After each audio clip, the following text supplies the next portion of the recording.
hear your voice, but there ain't no sound. I feel your kiss, oh, but you're not around. I hear your voice, but there ain't no sound. I feel your kiss, oh, but you're not around.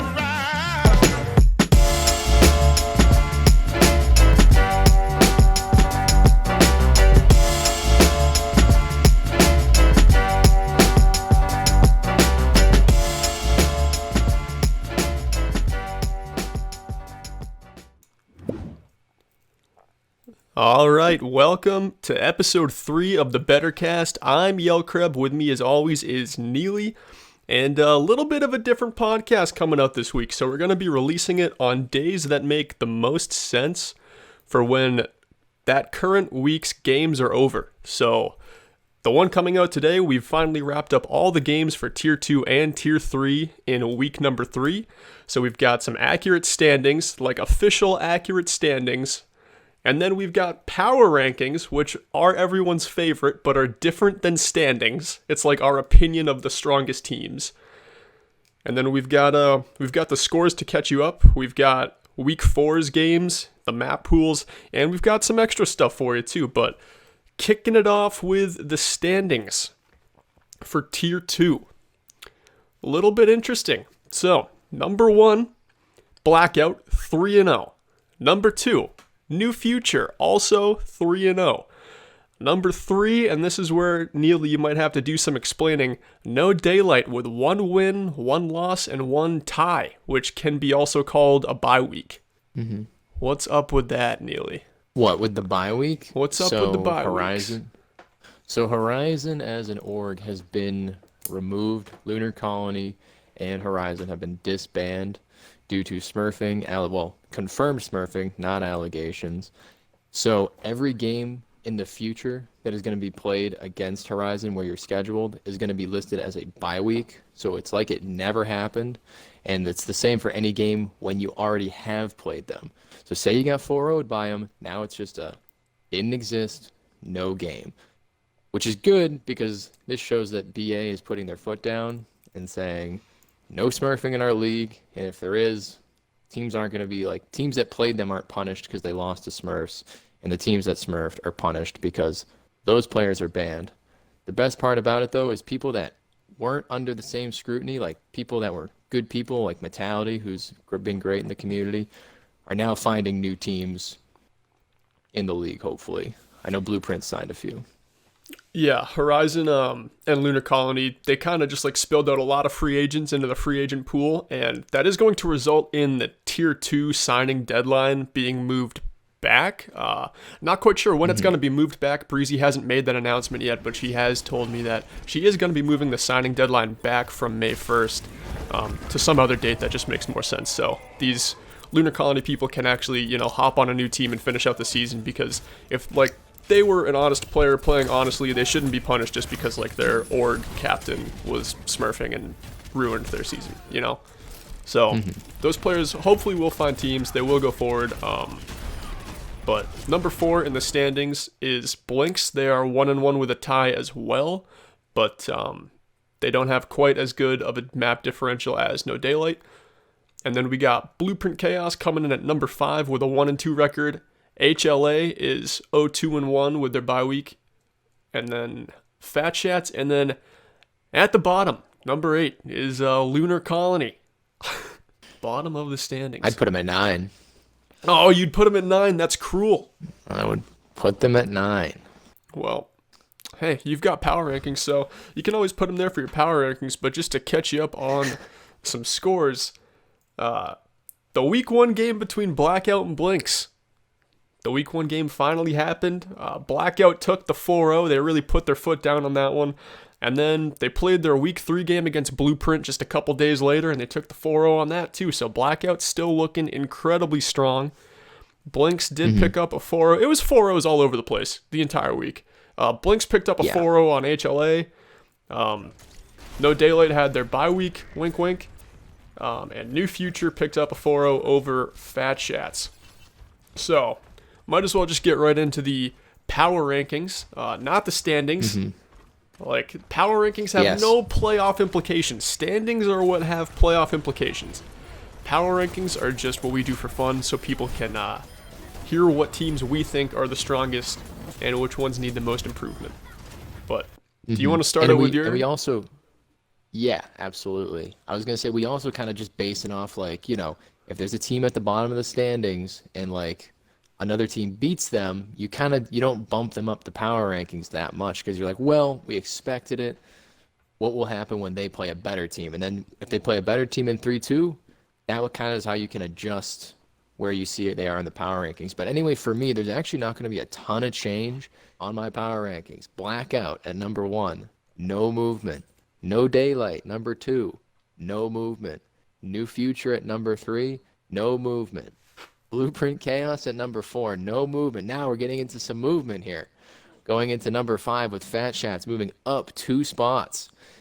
Blinks, once again, 0 movement, staying right at number 6. And then 7th, we have HLA, moving up 1 whole spot. Let's go, HLA. We're moving up. And then Lunar Colony dropping a whole 4 spots into number 9 on the power rankings. You dropped him into 9? You actually put him in 9. All right, fair. There's not 8 teams.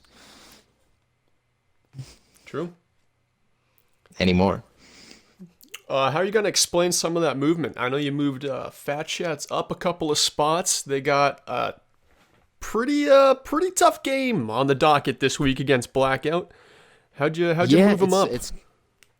I moved them up because I've seen how they've played, and I know they haven't had a ton of success this season, but neither has Blinks. Like, I think Blinks was like what was their record? They're 1-1 or something like that. Okay, they beat HLA, right?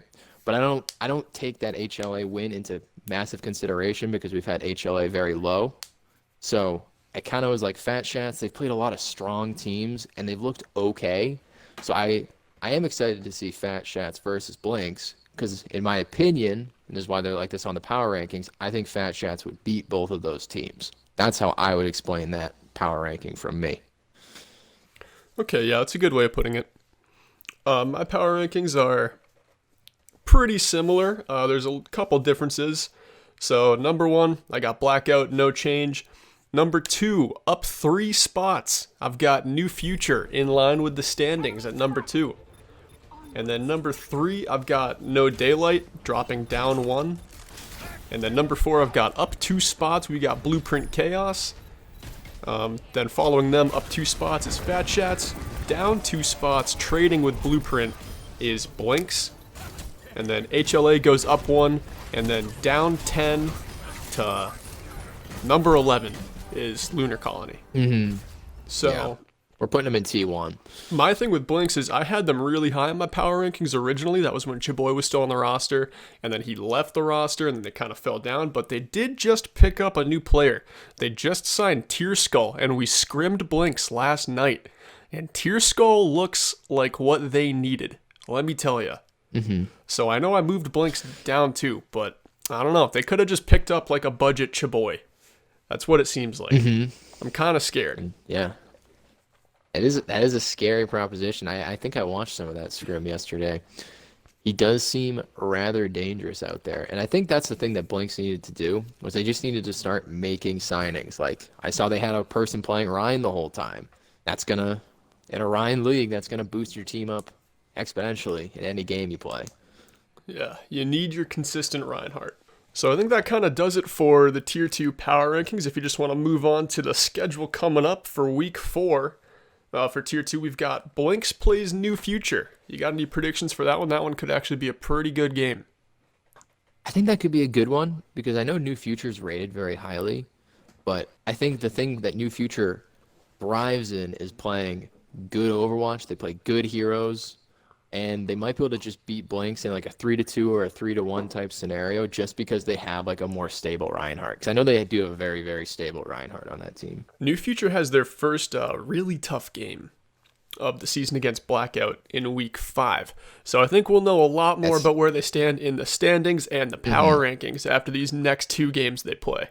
And I'm pretty interested to see how Blinks' new signings can help them out in the game against New Future. Mm-hmm. All right, next 100% game agree. on the list is No Daylight versus HLA, and I'm sorry, HLA, but as the coach of No Daylight, you guys are going down. Yeah, I'd have to agree. I think No Daylight takes this one. I think HLA has been struggling as a T1 moving up into T2, which, I mean, I think we all commend them for. It helped make this league an 8-team league at a certain point. And you got to take No Daylight. I have it number 2 in my power ranking, so I think they're a powerful squad when they come together. There's an interesting little thing going on with that No Daylight HLA game. I believe No Daylight just signed the freshly released Cordy Way that HLA released because he was like looking around for tryouts or whatever. And I think I'm going to bring him on as a tank player, and I might play him against HLA because he's got a lot of drive to win this HLA game. He's got the notebook. He's got the coach's manual on this one. He knows what they like to run. He stuff sure like does. That. He wrote all their plays on the inside of his hand. Yeah. All right, next game. Absolutely. Game of the week. It's a big one. It's going to be Fat Shats versus Blackout. Game of the week, streamed by the legendary Eddie Dominguez. He's going to have that one up on his Twitch, most likely. That's what I've been told. Yeah. So be sure to go check out that one. Blackout looking strong. Fat Shats not looking like their old Season 1 selves, but I think if they can bring everyone together, maybe sign a person, but I think the main thing is they have both of their tanks play, and they get their best roster in that game. I think it's actually going to be a pretty good one. I think Fat Shats was getting undersold a lot by just, not having the best roster going into some of their games. Yeah, just make Walrus Manslap the leader of that team. I mean, not that he isn't the leader. I mean, like, just dump resources into him, play around him. Because I think where Fat Shats can thrive is they probably have one of the highest rated main tank players in this league. So I would play around that. Because I know Blackout, I think they have like a, not this, their main tank's good, right? Like he's good at Reinhardt. I've seen him a bunch and he does good Rein things. But I think he's like a lower rated Rein. And like if you just went at it based on rank, Fat Shats has the stronger main tank. So if he can out main tank Blackout, I think that's where this game really starts to get interesting. Yeah, definitely. I mean, Tier 2 is definitely a main tank league, but the Tier 2 map pool is looking a little dicey for Reinhardt mains. Lijiang Tower, that's a good map for Reinhardt right off the bat. But then you've got New Bonnie, which is historically a map where Reinhardts will run their head through a wall trying to go up on that top high ground and just get punished by like Junkrats or just some kind of spam. And that is a tough Reinhardt map. So having a higher rated main tank who knows how to flex to those high ground tank heroes like Winston, like Wrecking Ball, like Diva, that could help you out a lot on a map like New Bonnie. Yeah. There's not a lot you can do on New Bonnie, because if you don't opt to take that high ground as Ryan, you just have to go stand on point and just kind of be like, get after it, team. Like, I'm going to hold this bad Larry up. Like, I can't really do a whole ton. No, even all the way through point 2, it's kind of a very high ground heavy map, but on to point 3 of New Bonnie, I mean, a lot of teams just switch right over to those Reinhardt comps because it's almost completely flat. And yeah, that's a map where depth in the main tank slot can kind of win or lose you a map right there. Next 100%. map is Temple of Anubis. Map pool got kind of shifted around last week after Paris got taken out of the map pool, so we are going to see Anubis again, but I've kind of said before that it's one of my favorite maps. It probably is my favorite 2CP map. I really like the first point. Second point, I could kind of care less, but I think the first point is like one of the best points in Overwatch. Not the best Rhyme point, but you can attest to that more than I can. Yeah, it's tricky. I think my thing with Anubis is I hate it in ranked, right? Yeah. In team play, it's like if we're running the Rhine, we get the Lucio. Like we do all the things, we do the correct things to get through the parts of the map that are extremely annoying, You can speed boost. Maybe you could even run a sim tally. I've seen a lot of teams actually go into that little right room, right through choke, and then they tally straight to point. Rat does not look nearly as good on Anubis when you do that to him because he doesn't have all those tight chokes. May doesn't do as much. Like there's just certain things that in the team setting of Anubis is very cool. And then it actually forces those like back high grounds, like the crow's nest up there, whatever you want to call it, to actually get used. And when those things start getting used, it becomes a very interesting point. There was one game, I forgot the teams that played, but they countered a sim TP straight to the point by just putting a Widowmaker right up on that main choke perch. And the sim strat did a great job of like avoiding, I think their other DPS was a May pick, but like it did a great job, like you said, of like avoiding those heroes that like are kind of tough to overcome if you don't have a Symmetra. But then once they got to the point, they were just picked apart by a Widowmaker who was a mile away. So that's why I just love that point. Like, there's so many things you can do, and there's so many things you can do on defense to just kind of counteract. But next map is Havana.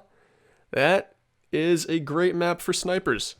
I mean, Tier 2 is not exactly known for its sniping ability, but I think we're going to see a lot of snipers come out. Ash is going to get played a ton. Yeah, Blackout's going to have no issue. Yeah, Blackout's going to have no issue specifically. They're going to have Chaboy on the Widow probably. And then they're gonna have I can't remember if Raichu's T2 or not, or if I think he's on Blackout, but I know they have 2 Ash players. Like, they're just gonna run the Mercy damage boost the whole time. Like, it's just gonna be if you have an Ash player, I'd run him on that map. Like, it's just so good. And if you get to that third point and you don't have a sniper or a way to counter a sniper, like you're just losing. So great sniper map. And then the tiebreaker map is gonna be Nepal. So, going back to Control, Map 5, a lot of teams seem to be struggling with Control. So, ones that have gone Map 5, it's been dicey. You know, it's gone either way both times. You can't really pick a favorite, but the last week we did have a lot of 4-0s, so hopefully we can see that 5th map a little more this week. Yeah, I'd love to. Any Map 5 games they're just the best, because usually if it's a Map 5 game, that means the middle 3 points were hotly contested. They weren't just blowouts. No, they weren't. Okay, so that does it for Tier 2. So we're going to be moving on over to the Tier 3 standings, which again, not power rankings. So the Tier 3 standings, number 1, Blackwatch, 2-0 with 1 draw / bye week. SR Goblins also 2-0, but they have a slightly worse map differential. And then we got, get a load of this, Deathwatch in at number 3 on the standings. Following Deathwatch, we got the terrible team, Strike. Absolutely garbage. Reinhardt 1 trick, Torbjorn 1 trick. Like, if you lose a map to them, it's inexcusable. Completely inexcusable. You know the cards that are in our hand. Please beat us. Zach is a pinhead, carries me every single game. But I don't know, we find a way to win maps. Have not gotten 4-0'd yet. I believe it's the only team that's lost games that hasn't gotten 4-0'd. Yeah, I was going to say, there's teams that are undefeated right now. There are teams that haven't lost any games, but we've lost games without losing all the maps. All right, so when you put us up against losers, we're the best. We won, dude. Oh, number 5 in the standings, we got Smoothies. And number 10, we got Horizon. But that's gonna bring us over to the records or the scores from the previous week. So SR Goblins did beat Strike in their week 2 game, but it was close. SR Goblins was really touting themselves as high and mighty, but they couldn't beat the 1-trick comp in a 4-0 fashion. So they only won 3-2. It was a very close game, and Strike could have won. Strike could have actually won this one. What happened in the SR Goblins game that made it so Strike didn't win? Good Lord. Map 1, we Earth Shatter Diva Bomb. Tony with the gigantic Wraith goes right past me. I get the whole SR Goblin squad, but he just comes behind us and gets a 4K. And we lose that map, and then I think we go to Bridges, and I just lose Bridges every single time. Bridges is an L for Neely. So that was a tough one, because if we take that, we 3-1 SR Goblins, because then once we go back to Control, we're horrendous at Control. So the fact that we even had a chance at winning a Control map was astounding. So you said Tony. Okay. He wraithed the Earth Shatter, went behind and got the 4K. I didn't even notice you talked about it, because in the Xbox parties we've been in, when you've talked about it, you've really let us know what you were talking about. Oh, tilted. Yeah.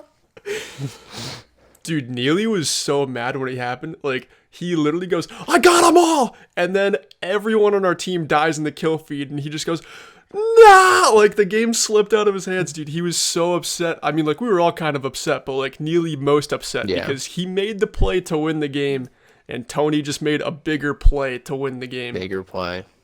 It was a tough one. It was a heartbreaker. It was a crazy finish for sure. Next score we're going into is Blackwatch. Also beat Strike. Turns out Strike does suck. I was right. But Blackwatch couldn't find the 4-0. We're too crafty. We're way too crafty. We got the 3-1. And I don't know. Miss Curlyfry had some internet troubles that game. So. Oh yeah. Maybe that was tough. Maybe we'll just have to smoke you guys in the championship if we can squeak into playoffs. Oh. Well, I was gonna say, I think how it's gonna go is it's gonna be Blackwatch in seed 1 and Strike seed 4, and we're gonna be going at it in round 1. So I'm just gonna say Blackwatch isn't even gonna make it to the finals. That's very confident. That's what we're saying. Very bold. Ventral can't do anything. I blocked all his shatters. Wow. Yeah, I mean they couldn't handle the Torbjorn sauce either. If it wasn't for Curly's 1.1. internet, let me tell you, we kind of did dominate that control map. Blackwatch isn't notably great at control, but neither are we. We kind of suck at it. So, we took it from him 2-0, didn't we? Is that what happened? Yeah, or was it 2-0. It was 2-0 on control. Yeah, so we were looking 2-0. feisty. Yeah. Because we beat them, and then they opted for a double barrier and found out that's not what you run against Neely. No. On Reinhardt. Can't run it against the flank Torb either. Just kidding, I never flank. I just sit next to our main healer and try not to die. But we can tell everyone you flank. So like, where's the Torbjorn? He's way back there. He's so on safe. The podcast, we should start saying that I play a lot of, like, Doomfist. Pharah. Yeah, something outrageous that's not Torbjorn, right? And then we show up to these games and it's like, what's your Doom one trick doing on the IKEA dwarf? And it's like winning the game, that's what. Yeah, absolutely. What's the last score? Oh yeah, Deathwatch and Smoothies. Deathwatch got the 4-0 right there. Which is huge. That is a big one for Deathwatch. Kind of moves him above Strike. Yeah. In the standings, at least. Yeah, Maybe not the power rankings, but in the standings for sure. Not the power rankings. So we haven't done those yet. You want to do those now? Let's do them. Seems like a good time. Kick it off? Yeah, kick it off. Well, it's a good week for basically everybody because everyone's going to be moving up one spot. Blackwatch moving up one spot into number 1 once again. SR Goblins also moving up one spot. And before I get any crap for saying that it's cringe that they're not number 1, just look at the scores against Strike. I think it basically says it all. And then we have at number 3 up one spot, Strike, Deathwatch moving up 2 spots into 4th on my power rankings. The Smoothies moving down. No, the Smoothies are actually going to stay exactly the same because Horizon is now in 10th place in my power rankings. Wow, really dropping Horizon down 9 spots to number 10, huh? Yeah. Okay. I see that one. Mine are pretty much the same. Blackwatch number 1, no movement. SR Goblins up 1 to number 2. Strike, I said they sucked last week, but they're going to move up 2 spots to number 3. And then I've got Deathwatch going up 2 spots to number 4, making that playoff push. Smoothies goes down 1 to number 5, and then Horizon goes down 25 spots to number 26. So pretty interesting turn of events there in T3. A lot of movement. A lot of movement going on. A lot of it negative movement, but clearly some things are being shaken up. Smoothies and Deathwatch. I mean, the Deathwatch Smoothies game last week being a 4-0 for Deathwatch kind of proved us wrong. I thought Deathwatch, they moved up from T2, so they really were punching above their weight, but they got that big win over Smoothies. Mm-hmm. Absolutely, which makes me know that Strike's going to have to come and play to like put him away. You have to put him away early. We can take that control map from him. Who knows what could happen? Because when we win control, we lose every other map, apparently. Apparently, that is what happens. Historically. Maybe we just get a warm-up in. Hey, I mean, if we warmed up before a game, I'm pretty sure we're unbeatable, because we've never done that one time. We haven't even gone into like the practice range and shot robots before a game. We've just, when's the game start? 8 o'clock? All right, let's show up at 8:02 and get this thing going here. I take a nap at around 6 to 7. Gotta get an hour waking up. Gotta get the pregame nap in there. Also, gotta stay hydrated. Fill up your water bottle. You know, come to play. All right, so week 4 games getting on the schedule. Only 2 games for tier 3 now because the number 1 team moved to number 26 and they're not playing games anymore. So Blackwatch is gonna play Deathwatch. This could be a banger. This one's got a lot of bragging rights on the table. Blackwatch looking to win this one easily, but Deathwatch looking to just really upset the best team in tier 3 and like a team that's in their own org. So like if Deathwatch finds a way to win this one, what a story that would be. Yeah, I can tell you as somebody who is in that Discord, it's gonna be loud. Like it's the general chat is gonna be loud. You'll see some stuff in match chat, but I think most of the talking is gonna be going on in the Blackwatch main Discord. Yeah, no doubt about that. If there was a tier 3 game of the week, I would say that would be it. The other game is, of course, SR Goblins playing Smoothies, and Strike has the bye week this week. SR Goblins versus Smoothies, I got SR Goblins taking a 4-0 on that, but, you know, knowing SR Goblins, maybe it'll only be a 3-1. You know, they never kind of show up for the 4-0 when they seem like they want to, so we'll see. Yeah. Wow. See what happens. Last week I was trashing on Strike, and this week I'm letting SR Goblins have it because they didn't 4-0 us. Yeah. After saying they should be number 1.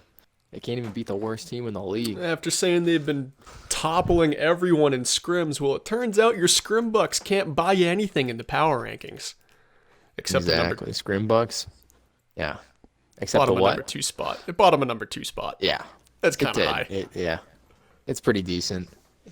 They're a good team. When there's more than 2 teams, number 2 is a pretty good spot. Yeah, number 2 is where you want to be. Message from Lil Tax Evasion. What did he say? Is he coming on the podcast? Wait. We kind of explained it, but we didn't really explain the juice. Do we go into our new segment, Juice Wars? Is now the time? I think now could be the time. But should we do the week 4 map pool? Yeah. Let's get the week 4 map pools out of the way, and then brand new Bettercast segment, Juice Wars, with special guest Lil Tax Evasion. Okay, so week 4 map pool for tier 3. Very similar to the Better League tier 2 map pool. Map number 1 is Lijiang. Map number 2 is Hanamura. Map 3 is Numbani, then Havana, and then Nepal. Yeah, only thing I have to say on that is we got a bye week. Thank you. I don't want to play Ryan on any of those maps. Screw Hanamura. Lost it 3 times yesterday. Numbani's a nightmare. Havana's for the snipers. I'm just going to miss my Lijiang tower. That's about it. Hey, let me just say, I just got a message from Lukey that said SR Goblins at number 2, kind of cringe. Any response to that? I mean, didn't you body Lukey a little bit on Reinhardt? A little bit? I mean, I don't know. It's like when you're in a Risa 1 trick who has a negative win rate on Ryan. Like, I don't know. I think it makes a lot of sense in a Ryan league. Spicy, dude. Nah, Lukey, you're good. You're a fine guy. All right, invite Seth in here.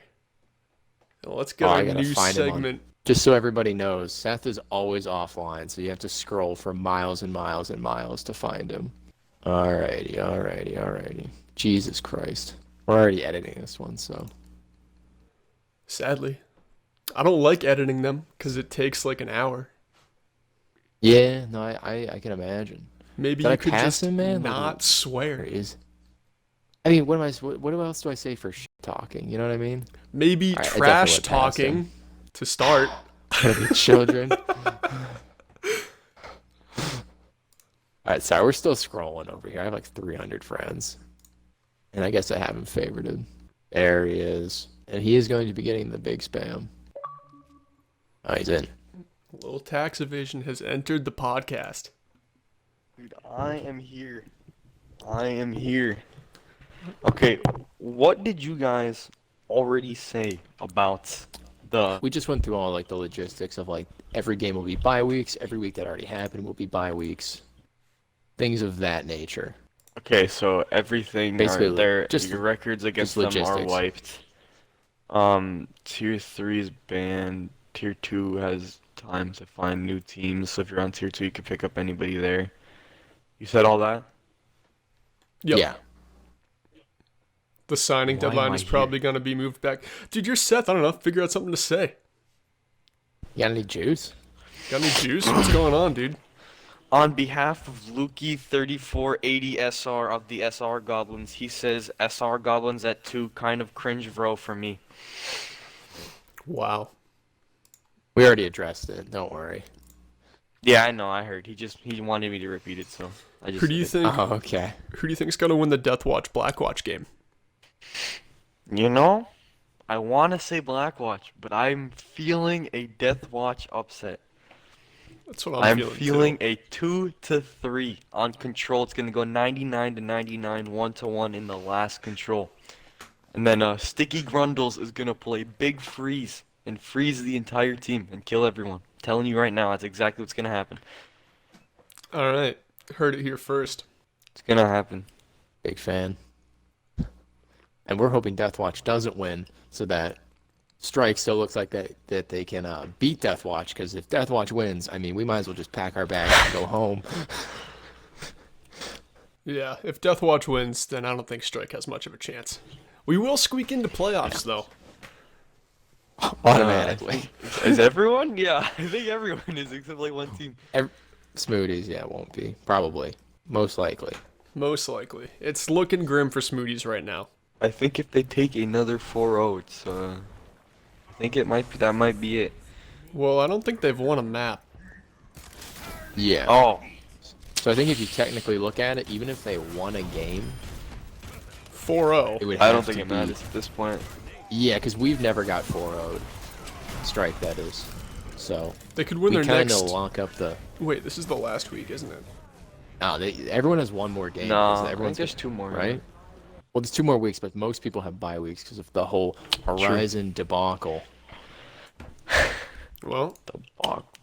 looks like Smoothies won't win in the playoffs. Unlucky I think Smoothies. you're right. Maybe next time. So Seth, do you have anything to say on like how BA is going to be going about, or how we feel about like the whole smurfing thing, and like just not taking anything, taking it very seriously Okay. from here on out? So, if you're on a Smurf account and you're listening to this right now, people are gonna find you. I'm telling you right now, I don't care. We have at least 3 other accounts right now that we're looking at that I'm almost confirmed are Smurfs right now. I don't know if I should be saying that, but I'm saying it. That's it. Watch out. Don't Smurf. Because if you're found Smurfing here, we tell every other org too. So, or every Yeah, other league. If you think BA is like, oh, this is the chill throwaway league, I'll smurf here and it won't matter for my Oh, CGL yeah, no, thing. There's been a couple people in the past that have been banned for some sort of cheating, like harassment or anything. If we find they're in other leagues too, the people who run that league are made aware as well. So, I wouldn't attempt it. I would say like the thing about BA too is like we're pretty small. Like word gets around pretty quick if someone's on like a suspect account. So there's not a lot of places to run or hide. If you're on a Smurf account, like you're probably gonna get found out pretty quick. I mean, I know like the Horizon thing, it's pretty easy to figure out who's Smurfing and who's not Smurfing. Yeah, I'm not gonna get into detail on like how we do it, but I it's wouldn't. pretty straightforward on how to find them. It's not very hard.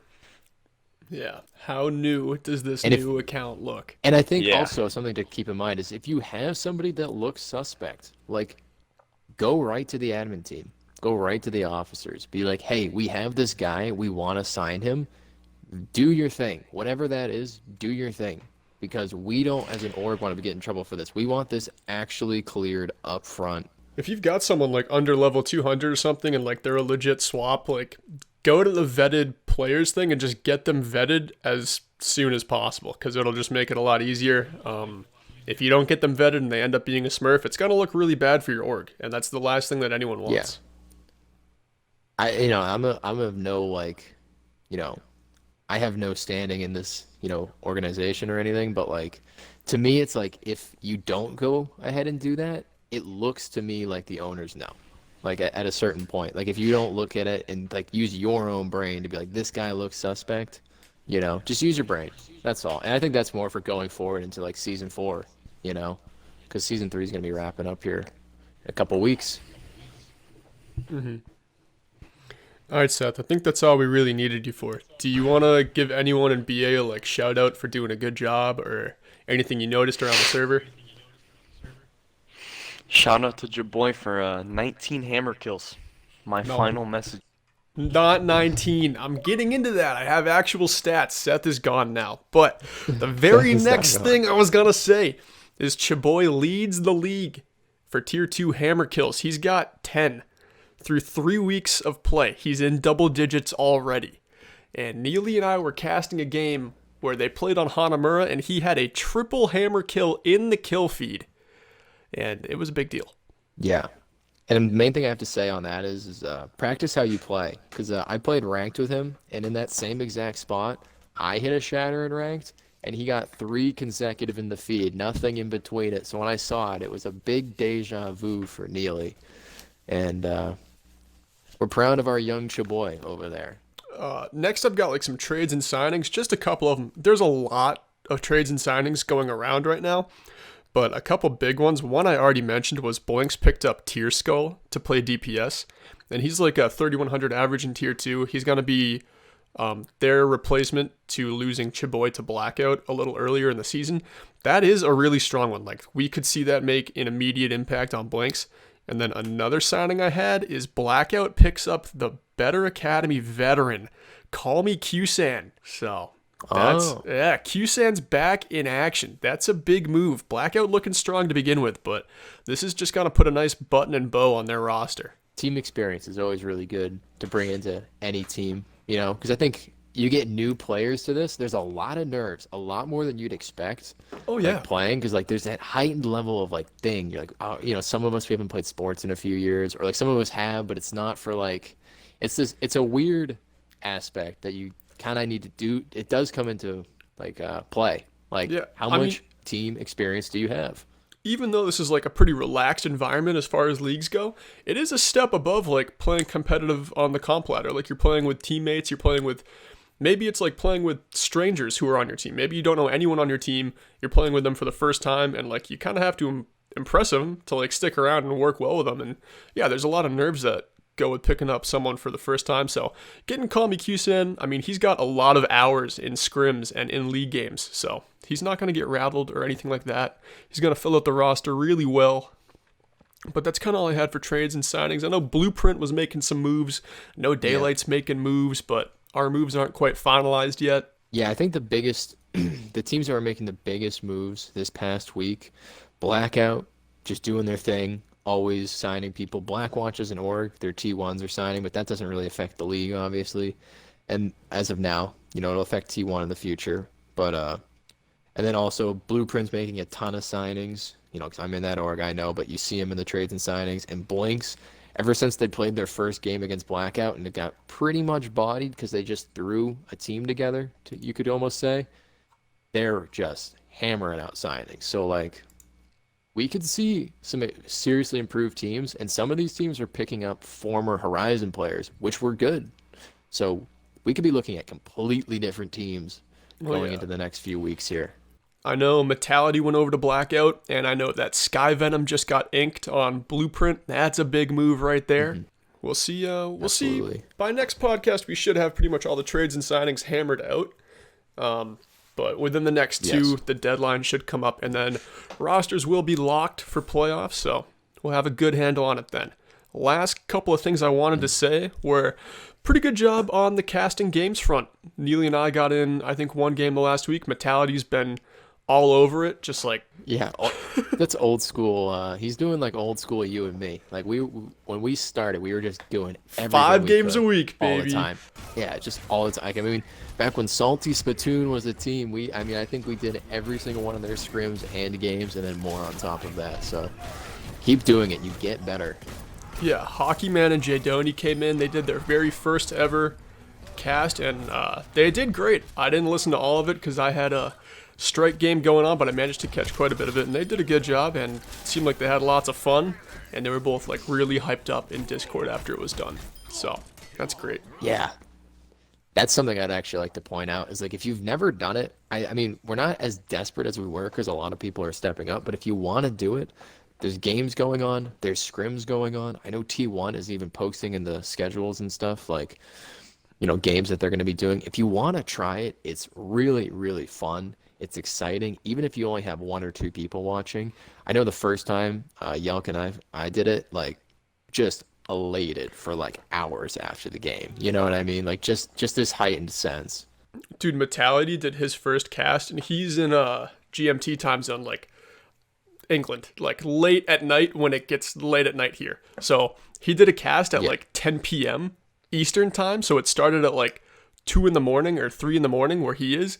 And dude, he was like DMing me on Discord the day after, or I guess like right after. It was like 4 in the morning or 3 in the morning for him. He was just like, I'm way too pumped up, dude. That was way too much fun. Like, I can't sleep. And we were just like talking about the cast. And like, yeah, it is such a great time, like doing it for your first time. And I remember the first time, can't like, lose. Yeah, you can't lose. You can't lose in the game that you cast. It's unreal. Yeah. Unless it's your org playing, and then I heavily advise not casting it. I stuck to that rule. I broke that rule. I regret breaking that rule. Don't cast your own team. You can cast your own team. It's all right to be a homer. Just let people know that it's your team that you're casting. You start getting hard tilted when it's not going your team's way. You're just like, son. Yeah, a little high ground. A little rattled, but oh well. What was I gonna say? Oh yeah, I want to see him do well. The first cast that like we did, I remember we warmed up because we hadn't done it before. We kind of warmed up. God. And we kind of like went over the philosophy. Like I went to like broadcast journalism school, so I had like done these, but not for like Overwatch. I did them for like hockey and like baseball and that sort of thing. But I remember we were warming up to do like some Better Academy cast, and we went into a custom game and put 6 hard bots against 6 hard bots. And let me tell you something that's impossible to cast is 12 hard bots feeding their brains out, solo alting nothing. Like it was so counterproductive to what we were trying to do, but like it honestly like got us light on our feet and like we were laughing, having a good time, and it made like the cast actually way easier, but it was not a productive way to warm up. It was pretty funny. Because then we had Overwatch to like look at and not just like we were just dying hysterically. Like it was pretty it was one of the funniest things I've ever probably done in Overwatch, because you forget how they put 0 time into the bots in this game, because they don't matter. No, they put don't. 0 AI work into this game. One last thing I wanted to just kind of end the podcast on is really good job by Hurricane, whose Twitter is Hurricane OW, spelled HURRIKANEOW. Right? I got that right? I think I got that right. Absolutely on point. Yeah, I was watching you spell it actually. Kane's been doing a great job. Like no one asked him to do it. He's just kind of gone out of his way and done it. He's made like standing graphics and like power ranking graphics for both of the tiers. So that's just pretty awesome to like see. He's doing that, posting it on Twitter, posting some of it in the Discord and the content cave for other people to use. So we love to have that. He's made logos too in the past for like a lot of Blackwatch teams, actually. I think he made a Deathwatch and a Lookout logo. He made all of our logos. I'm not saying, he's going to make logos for you, but I mean, I'm just saying he does a lot of good things like that. And I think what we're maybe erring on the side of is, hey, we should make him an officer. He'd be real good because he'd be better than like me as an officer because he would do things. And even if he doesn't get made an officer, we kind of just want to like use the podcast, at least the end of it, is like a way to highlight when people do good things in the Better Academy server, whether they were asked to do the good thing or whether they went out of their own way and just kind of did it on their own, which is what Kane's been doing. Absolutely. Oh, and on top of that, something I don't want to forget, we might have been getting to it anyway, but with all these releases from Horizon and Lunar, BA is going to have a free agent pug because I held my own tryout thing for my organization. And, you know, we couldn't sign everybody. There's SR restrictions. It's just, and we already had an established team. So I had a bunch of people left over. So I'm going to be sending all of those players to BA to like try out in this tryout thing. If you don't have a team and you want a team, try to make it to this thing. We're going to try to get captains there, all that kind of stuff. I have no idea how they're going to do it, and I don't know when it's going to be. Just stay posted. Apply for the pug roll, because that's what they're going to ping when they go to do it. And you never know. You could get signed to a team. If you go to any pug, even if it's not this free agent pug, people see you. People remember you. Like, it's always the Blackwatch blueprint show at any pug, not the free agent ones, just any pug. Like, if you're from a different org and you want to make your org look better, show up to the pugs. They're fun. Yeah, they are and fun. I don't have to go and fill every time. If you're a free agent, I mean, it seems like we obviously have a lot of free agents right now, but you guys can't get in on pugs. Like, pugs are pickup games. I mean, it's just like pickup basketball on like a blacktop court. Like, if you show up with a controller, like if you show up with a basketball, like you're playing. So it's just a good way to get noticed, like you said. And you can still like scrim. Like, even if, say, like you don't get on a team and it's been 2 weeks and the signing thing closes, right? You can still like scrim with other teams. Like, get in those scrim hours. There's gonna be a season 4, so you know, keep getting those reps in. It's close. It is close. Yeah, it's getting closer rather than far away. Because once we go into playoffs, that's technically the end of the season, and then there's playoffs. So like those teams won't be signing, but all the teams that didn't make it, especially in Tier 2, are going to be like trying to bolster that lineup. Everyone that's outranked T2 is going to be leaving. It's going to open up a lot of cap space, as we like to say, and things are going to shake up. So just like, don't get discouraged right now if you're not signed. Like, I know some people are probably prone to get discouraged. Like, I really wanted to find a team, but like, there's tons of teams out there. Seasons are starting and going. Like, and I think with BA, we're going to be rifling right into season 4, you know, way quicker than we rifled into season 3. Let's put it that way. It's not going to be a 5-month gap. No, it won't be. But yeah, like I was saying earlier, if you don't get signed by the signing bonus, like, you can keep trying out and scrimming with teams, because like you were saying, Neely, is the next season's rolling around pretty quick, and if you are scrimming with like teams or you're going to pugs, like, you can build reputations with captains, with people on their team who will like vouch for you to get you on that team, and that's a good way of going about it. Just build those relationships. Say hi in general. Yeah, say hi in general. That's a great way of doing it. Vitality, I think Vitality has gotten signed because people generally liked Vitality. He does good things for the server. His name's out there. Like, if his name's not out there, who knows? He could just be like any old person just doing tryouts, unknown. Make yourself known. Good things happen. People have been promoted in this league for far less, myself included. I made a schedule and I'm Tier 3 commissioner now, so things can happen quick. Yeah. Things can happen fast. Like Breezy was saying, she made a pickup game one time and got promoted to owner like a week and a half later. So things can happen pretty darn quick here. If you're involved, we want to keep you involved. If you like being involved, keep being involved. And I think that's kind of all I had for this one, just to like plug some socials. Neely, what's your Twitter? Hit me with it. At Neely _OW. So that's NEELY_OW. Yeah, my Twitter and Twitch are the exact same thing. It's ALTULT_charge. Yeah, give a follow to that. Cast games on the Twitch, post funny stuff on the Twitter, I believe. And also follow the Better Academy Twitter. It's the Better Academy 1, the number 1, not like spelt out. Should have a blue logo now. I saw them post something and I was like, looking a little red over there. Looking a little red. Now it's blue. All right, that's gonna do it for episode 3. We'll see you on episode 4. Thanks for stopping by. I've been Yelkreb, right? I think I've been Neely. I don't know. How about you? Maybe you were Neely this time? I can't remember who is who, but I will remember to see you on episode 4.